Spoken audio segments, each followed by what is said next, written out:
군대를 간 손주가 휴가를 나오게 되었고 손주가 얼굴에 피투성이가 된 모습을 발견한 3스타 군단장이가 그의 할아버지인 남성이 부대로 찾아가 비리를 찾아내고 응징하는 이야기입니다. 영상 시청 이전에 구독과 좋아요 부탁드리겠습니다. 저희에게 큰 힘이 됩니다. 2023년 5월 실록이 우거진 금요일 저녁. 군사분 개선과 인접한 경기도 파주시의 한적한 전원주택 단지. 유독 한 집안에는 아침부터 설렘과 기대감이 감돌았다. GOP의 칼날이라 불리는 경기도 연천의 5사단 수색대대에서 복무 중인 한결 일병이 꿀맛 같은 닷새간의 정기 휴가를 나오는 날이었기 때문이다. 한결의 어머니 오지수는 아들이 좋아하는 LA 갈비를 산더미처럼 재우고 아들의 방을 몇 번이고 쓸고 닦으며 시간을 확인했다. 아버지 한상우는 마당에 잔디를 깎는 척했지만 귀는 온통 대문 밖의 소리에 쏠려 있었다. 그리고 2층 서재 창가에서 말없이 멀리 북녘 하늘을 바라보는 노인. 바로 이 집안의 정신적 지주이자 살아있는 군의 전설 강철 오건우 예비역 중장이었다. 그의 시선은 임진강 너머 아득한 북녘 땅에 닿아 있었지만 마음은 온통 연천의 험준한 산악지대를 헤매고 있었다. 5사단 열쇠부대. 그 중에서도 최정예인 수색대대. 하나뿐인 외손자가 그 험지에, 그것도 가장 위험하고 고된 임무를 수행하는 곳에 있다는 사실은 노병에게 자랑이자 동시에 평생을 안고 가야 할 짐이었다. 결이 올 때 됐는데. 초조한 딸의 목소리가 들렸지만 그는 대답 없이 창밖만 바라보았다. 마침내 기다리던 택시 한 대가 집 앞에 멈춰섰다. 문이 열리고 검은색 베레모에 다부진 전투복 차림의 한결이 내렸다. 하지만 가족들의 예상과는 달랐다. 활기차게 달려와 안길 것이라 생각했던 아들은 마치 발에 무거운 족쇄라도 찬 듯 느리고 힘없는 걸음으로 대문을 향해 걸어왔다. 충성. 일병 한결 2023년 5월 12일부로 정기 휴가를 명받았습니다. 목소리는 갈라졌고 경례하는 손끝에는 힘이 없었다. 무엇보다 그의 눈이 문제였다. 칠흑 같은 어둠이 담긴 듯 초점 없이 텅 비어 있었다. 아들. 우리 아들. 오지수가 달려나가 아들을 끌어안았다. 하지만 한결의 몸은 마치 마네킹처럼 뻣뻣하게 굳어 있었다. 아들의 품에서 느껴져야 할 따뜻한 온기 대신 차가운 거리감만이 느껴졌다. 그 순간 지수는 아들의 어깨가 아주 미세하게 경련하듯 움찔하는 것을 느꼈다. 고생했다 아들. 아주 늠름해졌네. 아버지가 어깨를 두드리자 한결은 저도 모르게 윽소리를 내며 몸을 피했다. 왜 그래? 어디 아파? 아닙니다. 그냥 차를 오래 타서 좀. 한결은 애써 웃어 보였지만 그 미소는 금방이라도 부서져 내릴 것처럼 위태로워 보였다. 2층에서 이 모든 광경을 지켜보던 오건우의 미간이 깊게 패였다.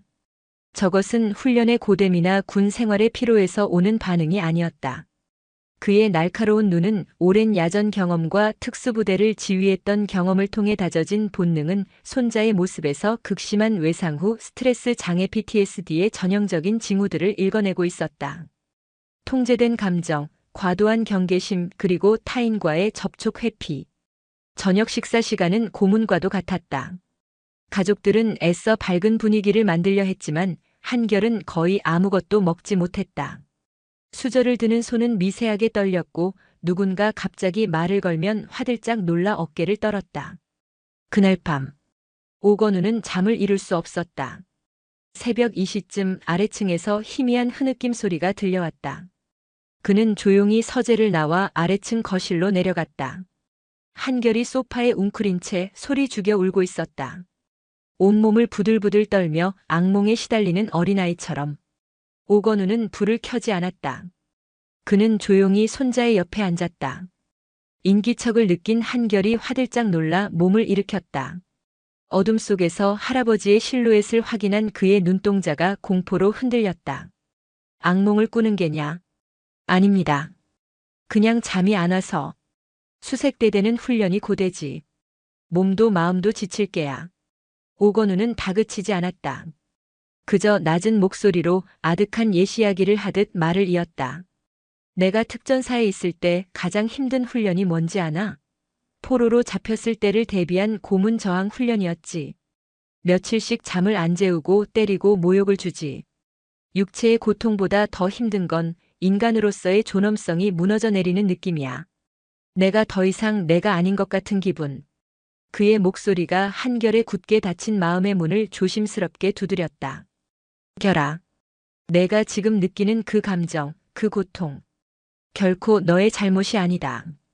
내가 약해서 그런 것이 아니야. 오건우는 손을 뻗어 떨고 있는 손자의 어깨를 아주 조심스럽게 감쌌다. 이 할애비에게 말해주지 않겠나. 대체 어떤 놈이 내 하나뿐인 손자의 영혼에 이토록 깊은 상처를 냈는지.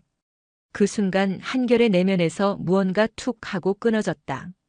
그는 더 이상 버틸 수 없었다. 할아버지의 따뜻한 손길 아래 그는 어린아이처럼 통곡하기 시작했다. 그의 울음 속에는 고통과 분노 그리고 지독한 수치심이 뒤엉켜 있었다. 한참을 울던 한결이 마침내 지옥 같았던 진실을 꺼내놓았다. 그의 목소리는 찢겨나간 넝마 조각처럼 문장과 문장 사이가 끊어지고 이어지기를 반복했다. 때리는 건 참을 수 있었어요.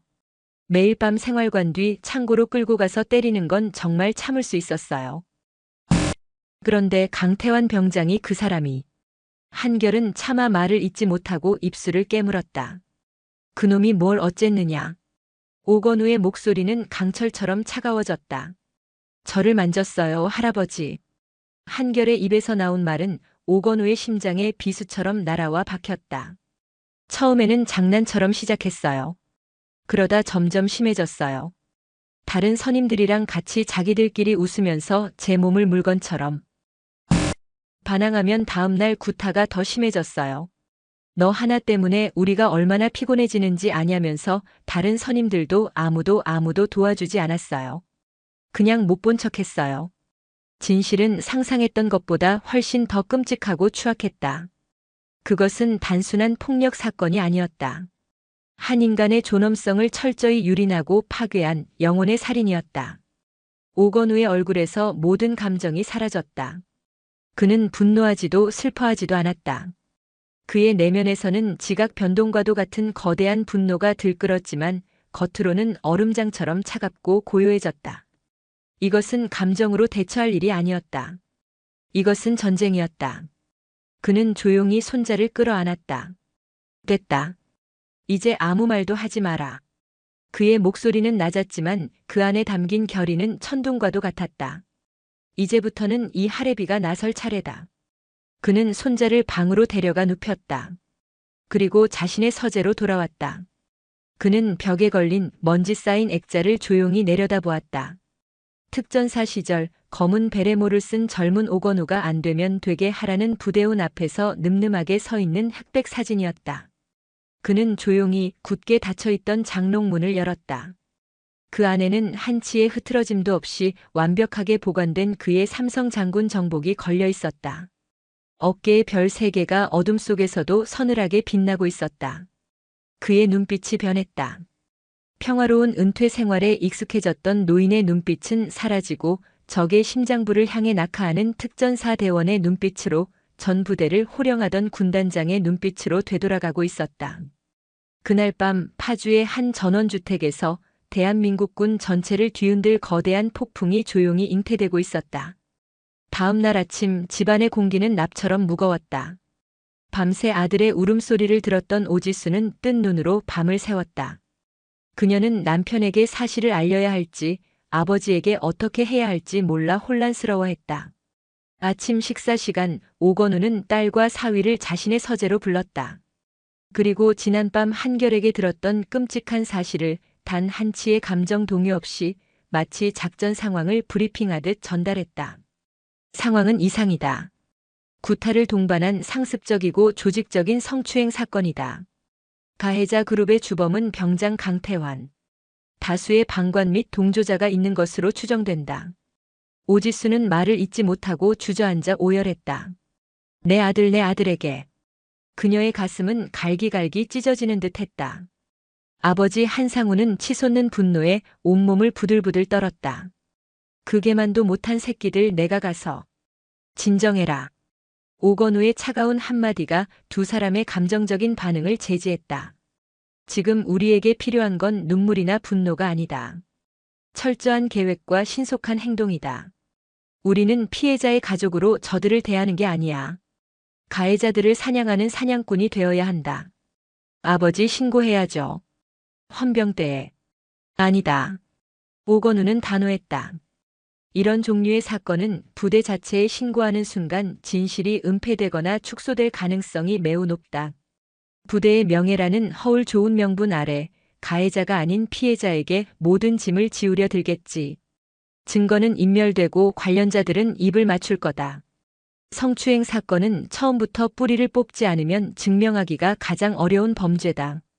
그의 눈빛이 특수작전을 계획하는 지휘관처럼 번뜩였다. 나는 이 사건을 사단이나 군단이 아닌 처음부터 육군본부 직할 조직으로 가져갈 생각이다. 중간보고 체계를 전부 생략하고 총장에게 직접 보고하는 것과 같은 효과를 만들어야 해. 그는 서재에 전화기를 들어 어디론가 전화를 걸었다. 상대는 신호가 2번 울리기도 전에 받았다. 충성. 오랜만입니다, 장군님. 강승현입니다. 강승현 준장. 현 육군수사단구 헌병대의 부단장이었다.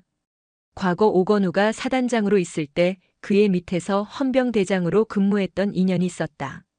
오건우가 가장 신뢰하는 후배 중 하나였다. 강 장군. 자네에게 비공식적으로 처리해줘야 할 작전이 하나 생겼다. 말씀만 하십시오. 5사단 수색대대. 그곳에 독버섯이 자라고 있다. 강태환이라는 병장을 중심으로 한 범죄 집단이야. 혐의는 구타와 성추행.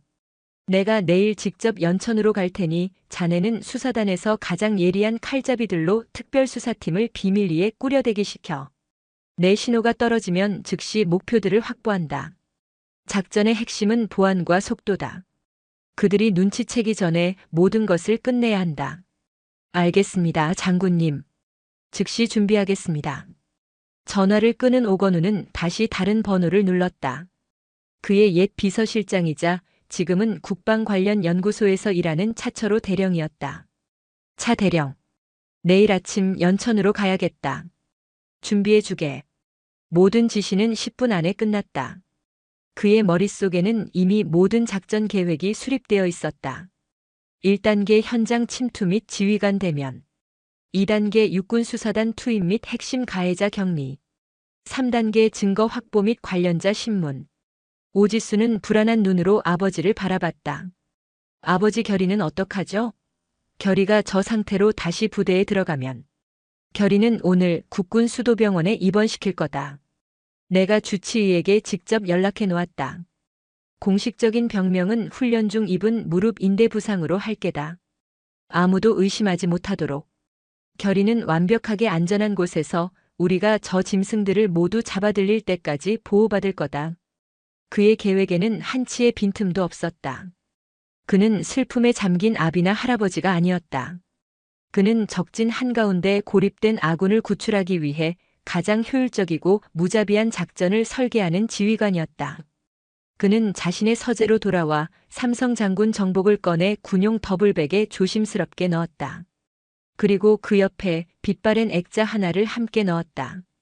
특전사 시절 검은 베레모를 쓴 젊은 자신이 동료들과 함께 웃고 있는 사진이었다.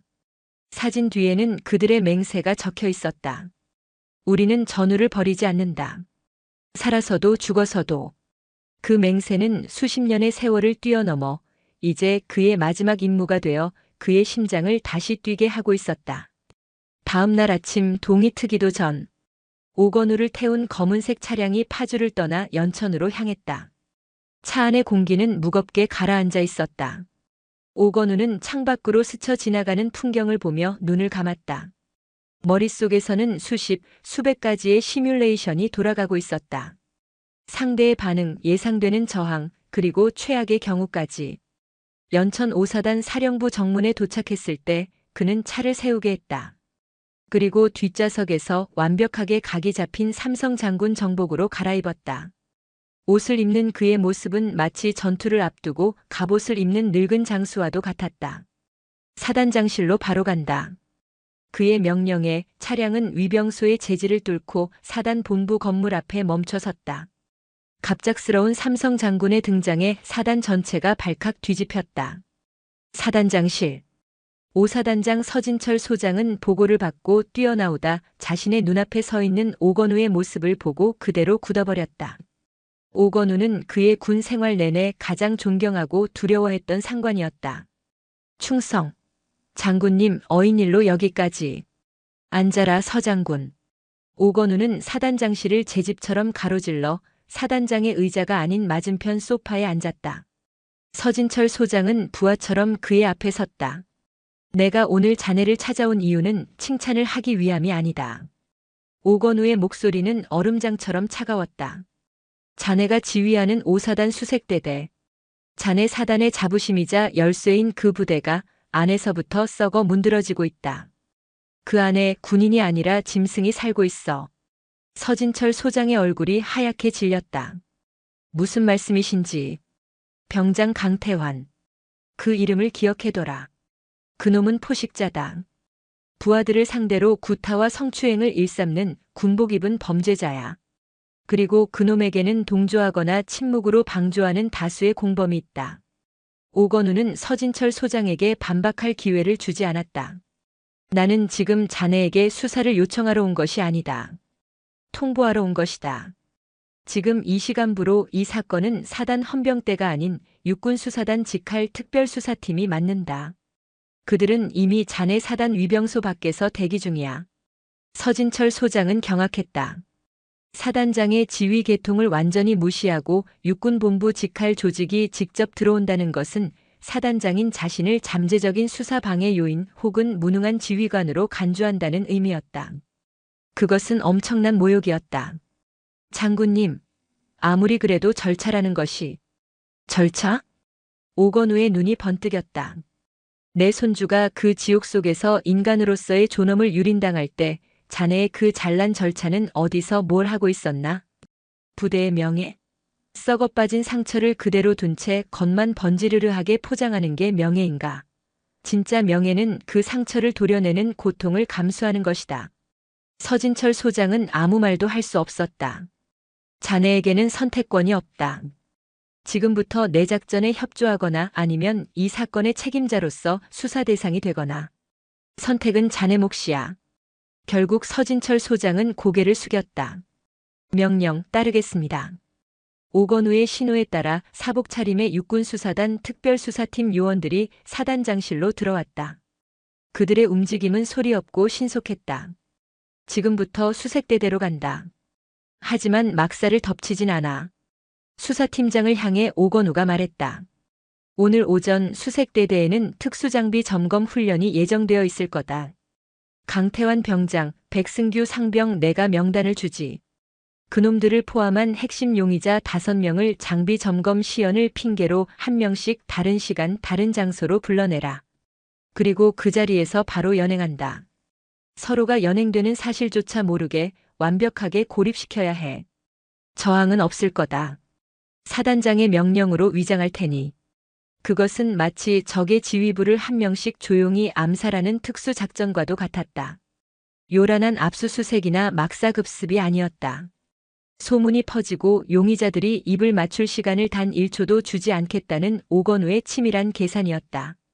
작전은 계획대로 진행되었다. 수색대대원들은 아무것도 눈치채지 못했다. 강태환 병장은 신형 저격 소총 시연을 위해 불려나갔다가 한적한 사격 통제실에서 대기하고 있던 수사관들에게 연행되었다. 백승규 상병은 야간 투시 장비 관리를 위해 창고로 갔다가 그곳에서 자신의 운명을 맞이했다. 1시간 안에 핵심 용의자 5명은 모두 사단 내부에 임시로 마련된 별개의 조사실로 압송되어 서로가 잡혀온 사실조차 모른 채 격리되었다. 그날 오후 첫 신문이 시작되었다. 수사관 앞에 앉은 강태환은 여전히 오만했다. 고작 장비 분실 문제겠지. 그는 대수롭지 않게 생각했다. 수사관은 그의 눈을 보며 첫 질문을 던졌다. 그것은 폭행이나 성추행에 대한 질문이 아니었다. 강태환 병장. 작년 9월 한결 이병이 처음 자대에 전입 왔을 때 환영식 한다는 명목으로 부모님께 연락해 돈을 보내달라고 한 사실이 있나? 강태환의 눈동자가 처음으로 아주 미세하게 흔들렸다. 그들은 모든 것을 알고 있었다. 진실을 향한 단단한 성문의 열쇠 구멍에 마침내 첫 번째 열쇠가 삽입된 순간이었다. 이제 남은 것은 그 문을 부수고 들어가는 것뿐이었다. 육군 5사단 본부 내에 임시로 마련된 특별조사실. 차가운 형광등 불빛 아래 강태환은 여전히 자신의 상황을 제대로 인지하지 못하고 있었다. 그는 이 모든 상황이 군기를 잡겠다며 나선 늙은 장군의 과시욕과 나약한 후임 한 명에 과장된 엄살이 빚어낸 해프닝이라 여겼다. 사소한 금품 갈취 혐의. 적당히 부인하다가 인정하고 징계위원회에 가서 싹싹 빌면 휴가 제한 정도로 끝날 것이라 낙관했다. 하지만 그의 앞에 앉은 육군수사단 소속의 베테랑 수사관 한정우 상사는 그의 예상을 철저히 부수기 시작했다. 강태환 병장. 작년 겨울 동기인 박모 병장과 공모해서 후임들의 동계 방한용품을 갈취한 뒤 인터넷 중고 장터에 팔아넘긴 사실에 대해 어떻게 생각하나? 그런 사실 없습니다. 한 상사는 말없이 서류 뭉치에서 증거자료 하나를 꺼내 책상 위에 올려놓았다. 그것은 강태환의 명의로 된 중고거래 사이트의 판매 내역과 돈이 입금된 그의 차명 계좌의 거래 내역 사본이었다. 완벽한 물증이었다. 강태환의 얼굴이 순간 굳었다. 이건 친구 부탁으로 팔아준 것뿐입니다. 그런가? 그럼 이 통화 녹음도 한번 들어보지. 한 상사는 녹음기를 틀었다. 야, 그거 얼마에 올렸냐? 반띵하는 거 잊지 마라. 익숙한 박 병장의 목소리와 알았어, 새끼야. 다음엔 더 비싼 거 뜯어내자. 라고 웃으며 대답하는 강태환 자신의 목소리가 조사실에 선명하게 울려 퍼졌다. 그는 덫에 걸린 짐승처럼 거친 숨을 몰아쉬었다. 수사관들의 전략은 오건우가 설계한 그대로였다. 그들은 성추행이라는 핵심을 곧바로 찌르지 않았다. 대신 거미가 먹이를 올가매듯 부인할 수 없는 자잘한 범죄 사실들을 거미줄처럼 겹겹이 던져 그의 숨통을 조여왔다. 외곽에서부터 포위망을 좁혀 그가 심리적으로 완전히 고립되고 무너졌을 때 마지막 일격을 가하기 위함이었다. 작년 연말 부대 회식 명목으로 신병들에게 거둔 돈은 어디에 사용했지? 부대 근처 치킨집 배달 기록과 자네 계좌에서 유흥주점으로 빠져나간 돈의 액수가 일치하던데. 이것도 설명이 필요한가? 새벽에 초소 근무 중인 후임병을 불러내 개인적인 라면을 끓여오게 한 사실은? 이건 명백한 직권남용이야. 하나의 거짓말이 드러나자 다른 거짓말들도 힘을 잃고 무너져 내렸다. 강태환의 오만한 얼굴 위로 당혹감과 초조함이 서서히 번져나갔다. 그는 자신이 생각했던 것보다 훨씬 더 촘촘하고 거대한 거미줄의 한가운데에 걸려들었음을 깨닫기 시작했다. 동일한 시각 옆 조사실. 강태환의 공범이자 폭력의 하수인 역할을 했던 백승규 상병은 완전히 다른 상황에 놓여 있었다. 수사관은 그를 피의자가 아닌 피해자로 대하고 있었다. 백상병. 우리가 확보한 자료에 따르면 자네 역시 이등병 시절 강태환 병장에게 여러 차례 구타를 당한 기록이 있더군. 맞나? 예, 그렇습니다. 강 병장은 어떤 사람이었나? 무서웠나? 네. 부대 내에서 아무도 거역할 수 없는 사람이었습니다. 수사관은 따뜻한 커피를 한 잔 건네며 그의 마음을 파고들었다. 알아. 그 공포가 어떤 건지. 그래서 시키는 대로 할 수밖에 없었다는 것도. 하지만 백상병. 자네가 지금 입을 다물면 자네는 강태환의 피해자가 아니라 성범죄의 공범이 되는 거야. 알다시피 군대 내 성범죄는 지위고하를 막론하고 무관용 원칙이 적용돼. 지금 모든 걸 털어놓고 협조하면 자네의 과거 피해 사실과 강압에 의한 행위였다는 점을 최대한 참작해서 참고인 중지로 사건을 종결시켜 줄 수 있네.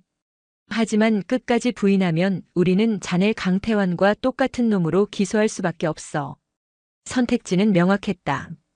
괴물과 함께 침몰할 것인가 아니면 살아남을 것인가. 백승규의 방어선은 허무하게 무너졌다. 그는 울음을 터뜨리며 자신이 보고 듣고 동조했던 모든 추악한 진실들을 쏟아내기 시작했다. 그날도 그랬습니다. 4월 12일 밤이었습니다. 강 병장이 한결이만 데리고 생활관 뒤편의 일종 창고로 갔습니다. 저는 밖에서 망을 보라고. 창고 안에서 무슨 일이 있었지? 들어가 보지는 못했지만 한결이의 비명소리와 강 병장의 더러운 웃음소리를 들었습니다. 30분쯤 뒤에 나온 한결이의 얼굴은 사람이 아니었습니다. 그 뒤로도 그런 일이 몇 번 더 있었습니다. 마침내 결정적인 증언이 확보되었다. 수사팀장 한정우 상사는 백승규의 자백 진술서를 들고 다시 강태환의 조사실로 향했다.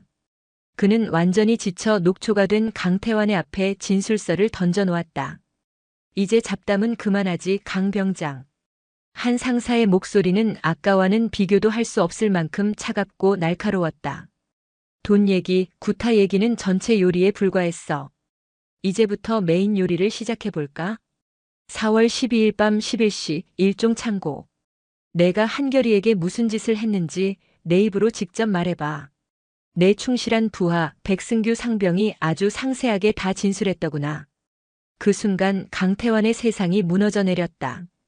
자신이 쳐놓은 완벽한 거미줄이 사실은 자신을 올가매기 위한 더 거대한 거미줄이었음을 깨달았다. 그의 눈동자가 공포로 미친 듯이 흔들리기 시작했다.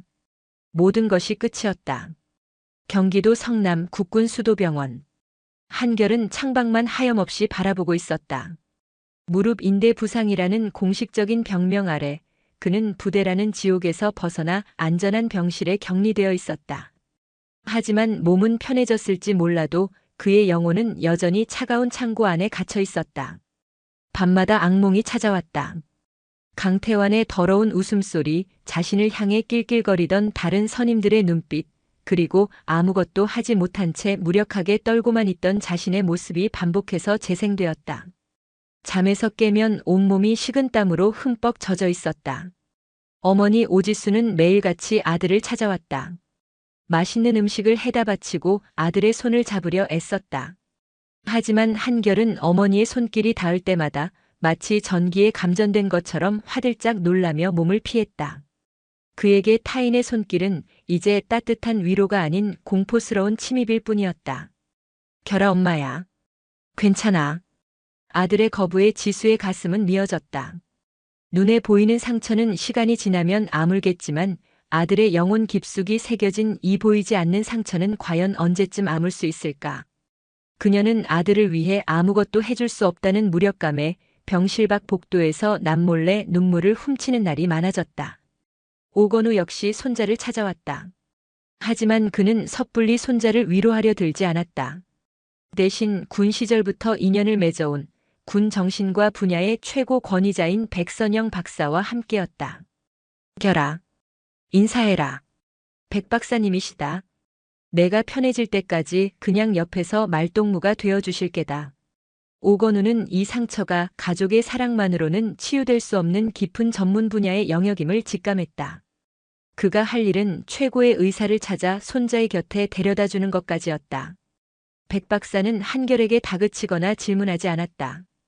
그저 매일 같은 시간에 찾아와 날씨 이야기, 책 이야기, 군대 오기 전에는 무엇을 좋아했는지 등 일상적인 대화를 나눌 뿐이었다.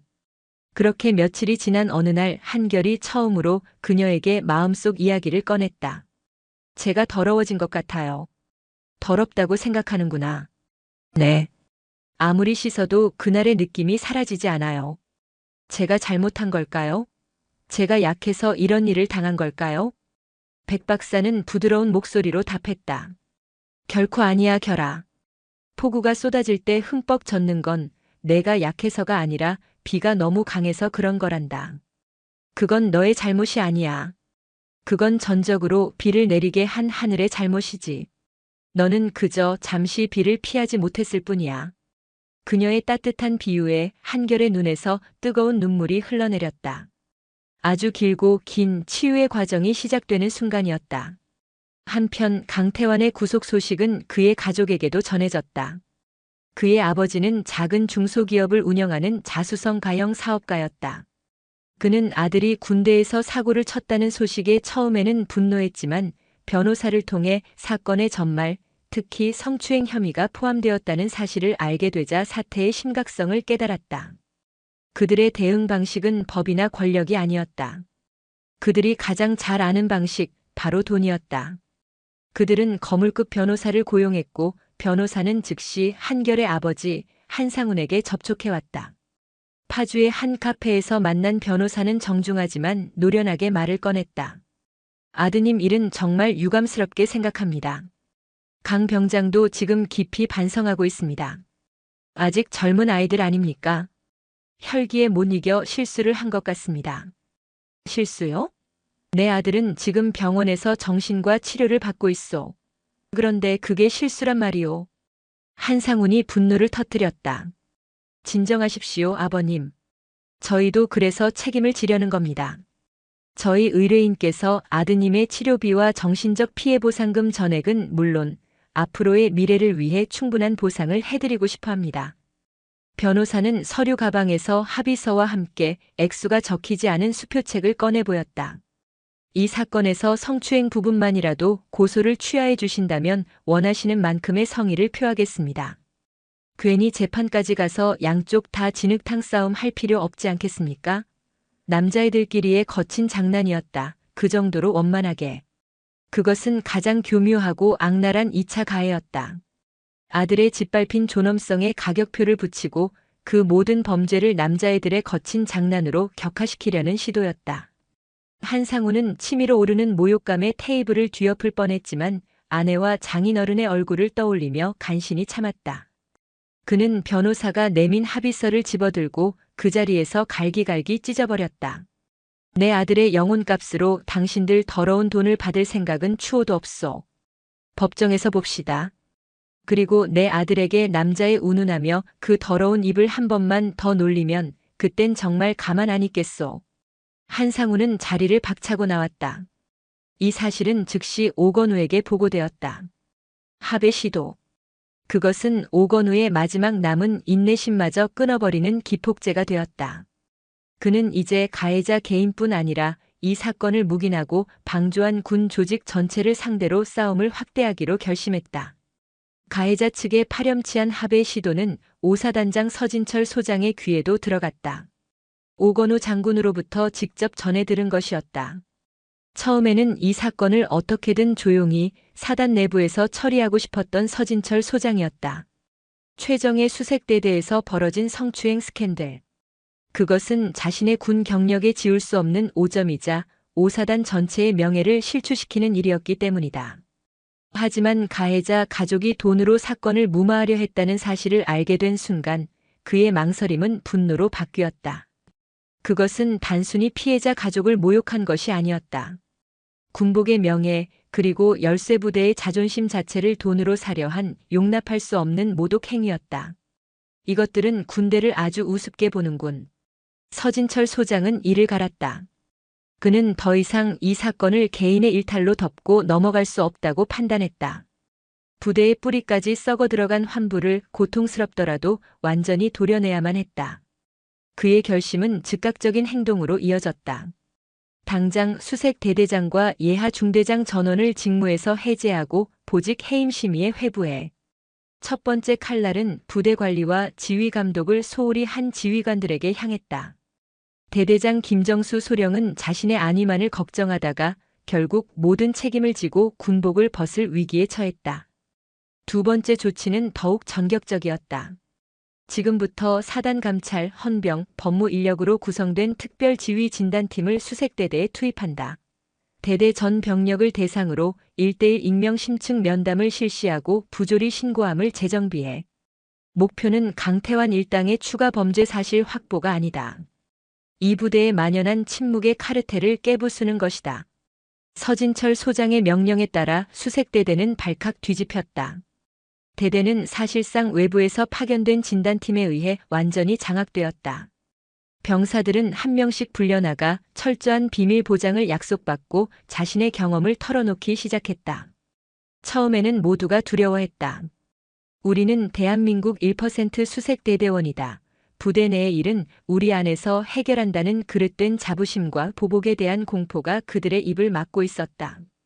하지만 한두 명의 용기 있는 고백이 나오기 시작하자 상황은 급변했다. 강태환 병장님은 후임들이 PX에서 사온 과자를 매일 상납받았습니다.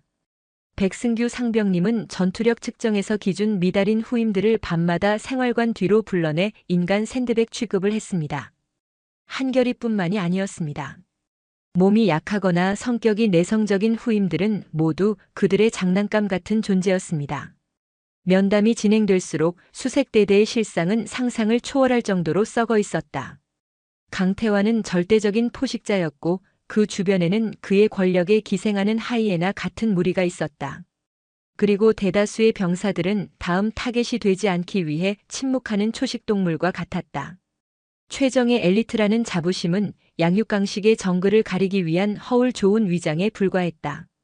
모든 보고를 받은 서진철 소장은 수색대대에 남은 간부 전원을 연병장에 집합시켰다. 그의 얼굴은 분노로 이글거리고 있었다. 그대들이 말하는 수색의 자부심이 고작 이것이었나? 갓 20살 넘은 아들들을 데려다가 짐승처럼 구타하고 모욕하는 것이 그대들이 말하는 전통이었냔 말이다. 그의 고함이 연병장을 울렸다.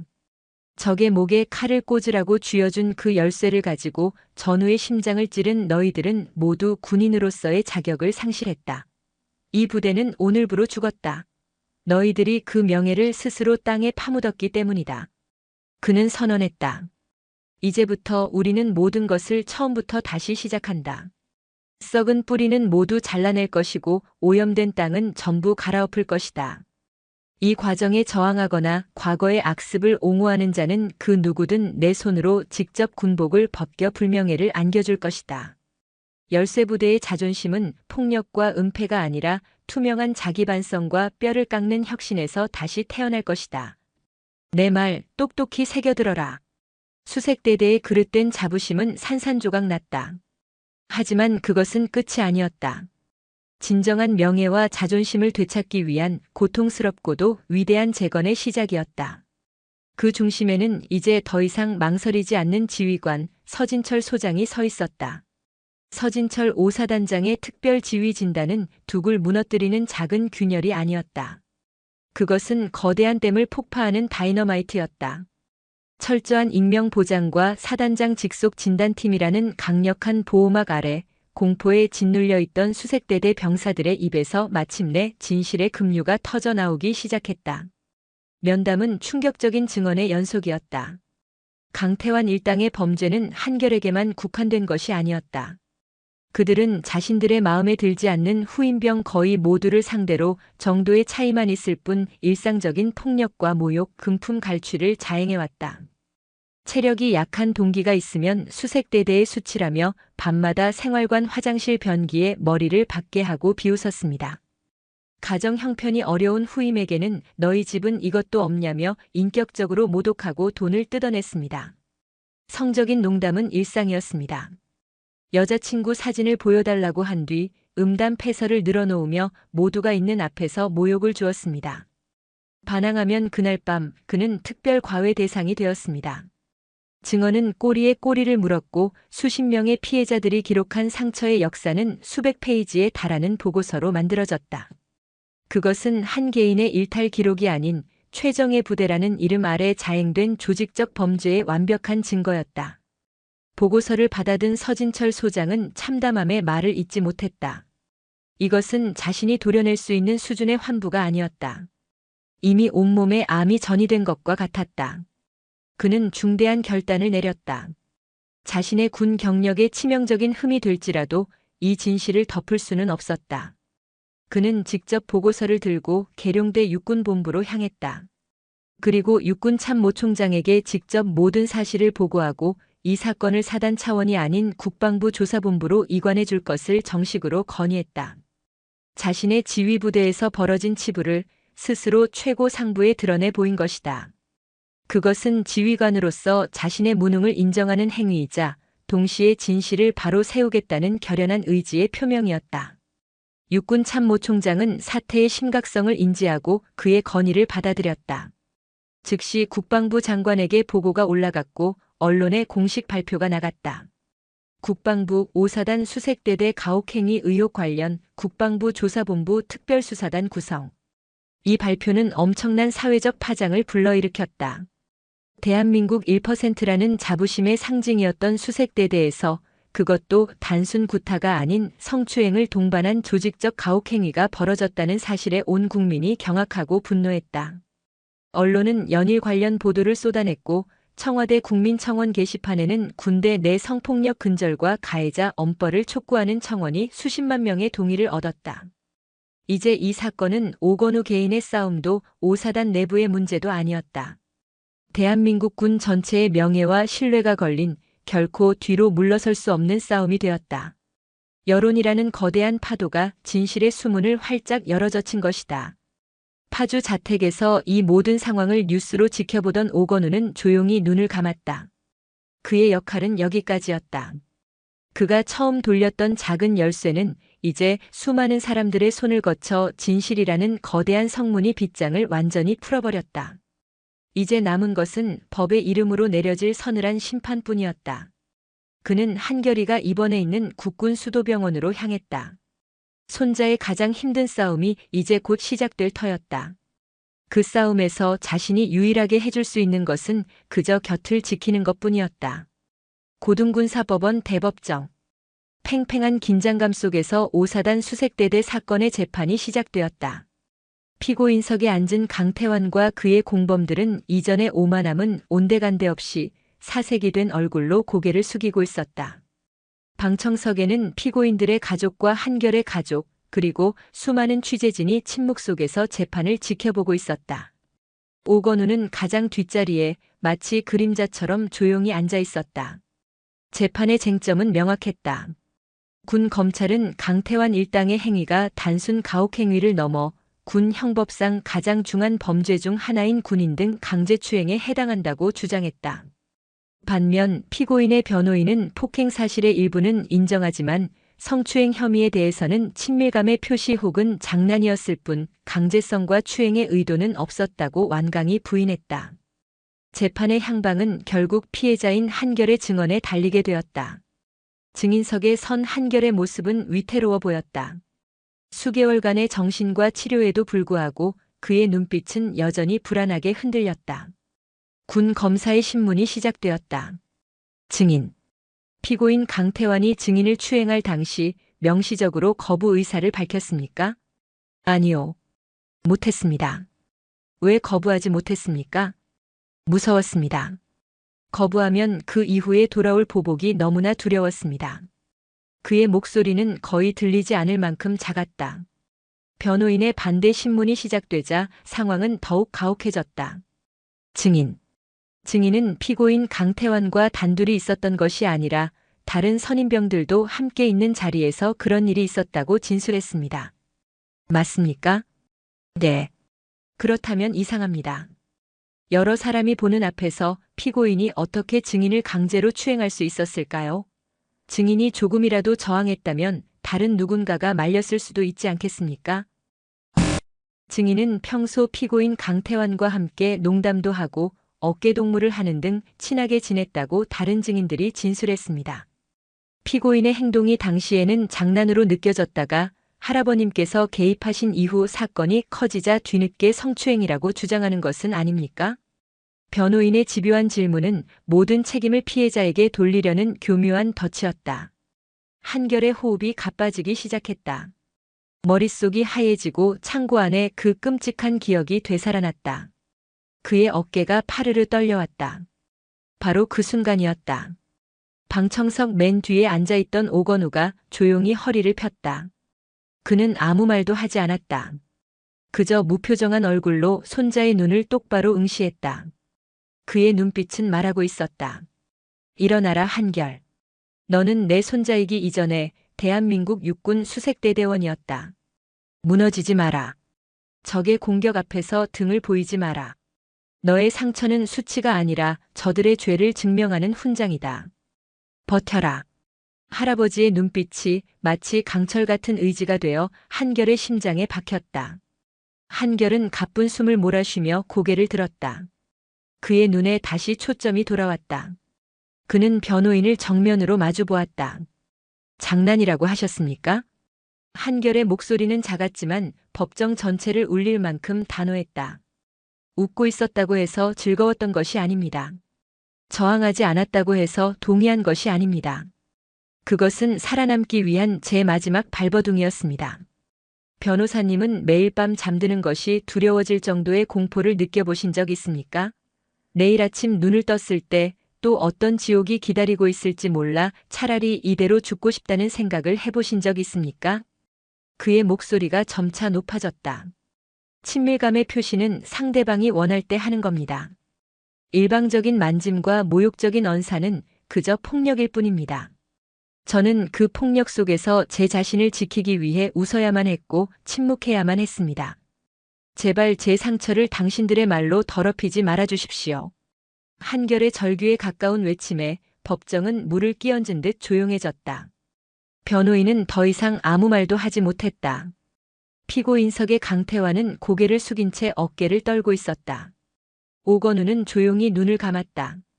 손자는 가장 치열했던 전투에서 마침내 승리했다. 상처투성이의 작은 병사가 거대한 법정의 모두를 침묵시킨 순간이었다. 길고 잔인했던 재판이 끝나고 마침내 심판의 날이 밝았다. 최종 선고 공판이 열리는 고등군사법원에는 그 어느 때보다 많은 사람들이 모여 이 추악한 범죄의 끝을 지켜보고자 했다. 재판장은 판결문을 읽어 내려가기 시작했다. 그의 목소리는 건조했지만 그 안에 담긴 분노는 고스란히 전해졌다. 군대는 국가 방위라는 특수한 목적을 위해 존재하는 공동체이며 그 근간은 어떠한 상황에서도 흔들리지 않는 상호 신뢰와 전후에 있다. 피고인들은 상급자라는 지위를 악용하여 가장 보호받아야 할 후임병의 인격과 신체를 유린함으로써 군의 근간을 스스로 허물어뜨렸다. 특히 피고인 강태환의 범행은 폐쇄적인 군대 내에서 벌어질 수 있는 가장 비열하고 파괴적인 형태의 범죄로서 그 어떤 이유로도 용납될 수 없다. 재판장은 잠시 서류에서 눈을 떼고 피고인석을 향해 말했다. 피고인들은 장난이었다고 강변하지만 피해자가 장난으로 받아들이지 않았다면 그것은 더 이상 장난이 아니다. 그것은 명백한 폭력이다. 피해자의 침묵을 동의로 해석하는 것은 가해자의 자기기만에 불과하다. 본 재판부는 이 사건을 통해 우리 군에 더 이상 장난이라는 이름의 폭력과 침묵이라는 이름의 동조가 발붙일 수 없도록 가장 엄중한 잣대를 적용하고자 한다. 그리고 마침내 강철 위에 새겨지는 심판의 주문이 선고되었다. 피고인 강태환을 군인 등 강제추행 및 직권남용 가혹행위 등의 죄를 물어 징역 12년에 처한다. 법정 최고형에 가까운 유례없이 무거운 형량이었다. 방청석에서 낮은 탄성이 터져나왔다.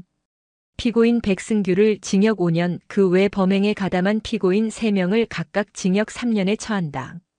또한 지휘감독의 책임을 방기한 피고인 김정수 전 소령과 예하 중대장에게는 각각 금고 1년과 함께 불명예 전역을 명한다. 땅, 땅, 땅. 의사봉 소리가 차갑게 울려 퍼졌다. 강태환은 판결을 듣는 순간 내가 뭘 그렇게 잘못했는데 라며 발악했지만 건장한 헌병들에게 입이 막힌 채 끌려나갔다.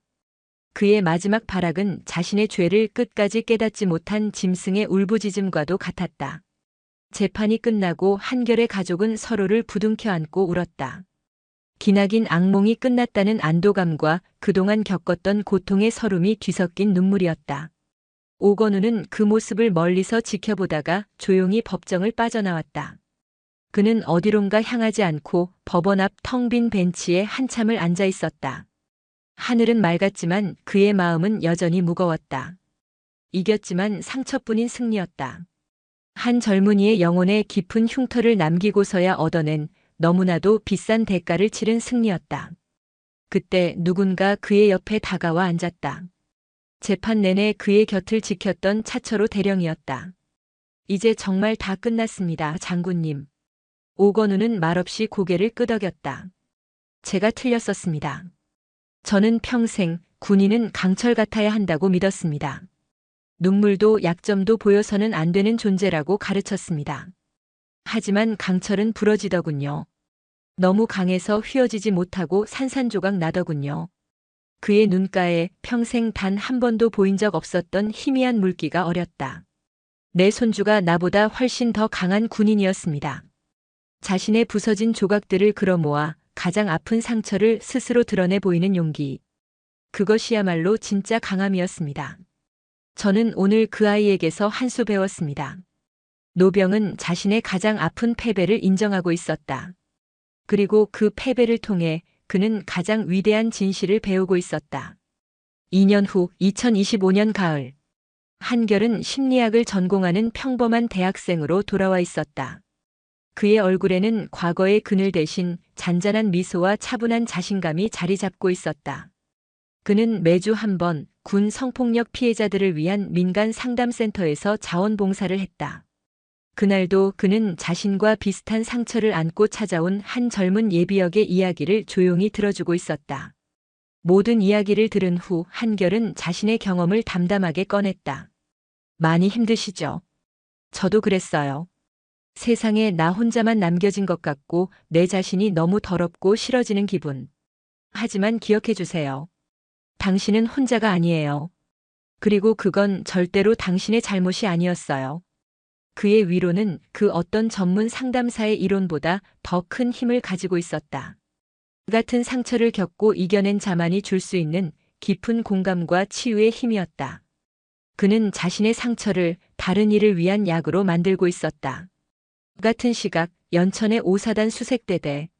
부대는 완전히 새로운 모습으로 변해 있었다. 과거의 오명은 열쇠부대 혁신이라는 이름의 강력한 개혁을 통해 씻겨나가고 있었다. 부대 내에는 전문 상담관이 배치되었고 병사들의 인권을 최우선으로 하는 새로운 지휘 방침이 뿌리내리고 있었다. 새로 부임한 젊은 대대장은 야간 행군 훈련을 마친 뒤 지친 병사들을 연병장에 집합시켰다.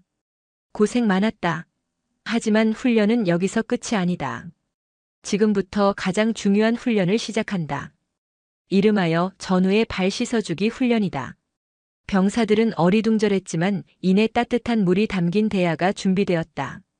선임들은 자신의 물집 잡힌 발을 매만지기 전에 후임들의 퉁퉁 부은 발을 먼저 씻어주고 마사지해주기 시작했다. 어색함과 웃음 속에서 그들은 진정한 전우애가 무엇인지 몸으로 배우고 있었다. 폭력과 강압이 아닌 존중과 배려 속에서 그들은 이전보다 훨씬 더 강한 유대감으로 뭉치고 있었다. 파주의 자택. 오건우는 마당에 작은 텃밭을 가꾸는 소일거리로 황혼을 보내고 있었다. 그때 그의 딸 지수가 환한 얼굴로 그에게 다가왔다. 그녀의 손에는 한결이 보낸 편지가 들려 있었다. 아버지, 결이가 편지 보냈어요. 이번 학기 성적 장학금 받는데요. 그리고 봉사하는 상담센터에서 자기 덕분에 다시 살아갈 용기를 얻었다는 사람들의 감사 편지를 받았다고. 그게 너무 기쁘다고. 오건우는 말없이 편지를 건네받아 읽었다. 그의 거친 손이 미세하게 떨리고 있었다. 그는 고개를 들어 눈부시게 푸른 가을 하늘을 바라보았다. 그날 저녁 세 식구는 오랜만에 마당에서 저녁 식사를 했다. 한결은 할아버지의 어깨를 주무르며 학교에서 있었던 재미있는 일들을 이야기했다. 오건우는 손자의 밝은 웃음소리를 들으며 평생 처음 느껴보는 깊은 평온함에 잠겼다. 그의 마지막 전쟁은 끝났다. 그가 지키려 했던 것은 군대의 명예나 자신의 자존심이 아니었다. 바로 지금 이 순간 모든 상처를 이겨내고 환하게 웃고 있는 손자의 미소, 그리고 가족의 평화였다. 노병은 이제 무거운 갑옷을 내려놓고 편히 쉴 수 있게 되었다. 그가 목숨 걸고 지켜낸 새날을 위한 초소에는 이제 그의 손자가, 그리고 이 땅의 모든 젊은이들이 새로운 희망을 심고 가꾸어 나갈 것이었다. 강철 같았던 노병의 눈물은 결코 헛되지 않았다. 오늘도 시청해 주셔서 감사합니다. 영상이 즐거우셨다면 구독과 좋아요 부탁드리겠습니다.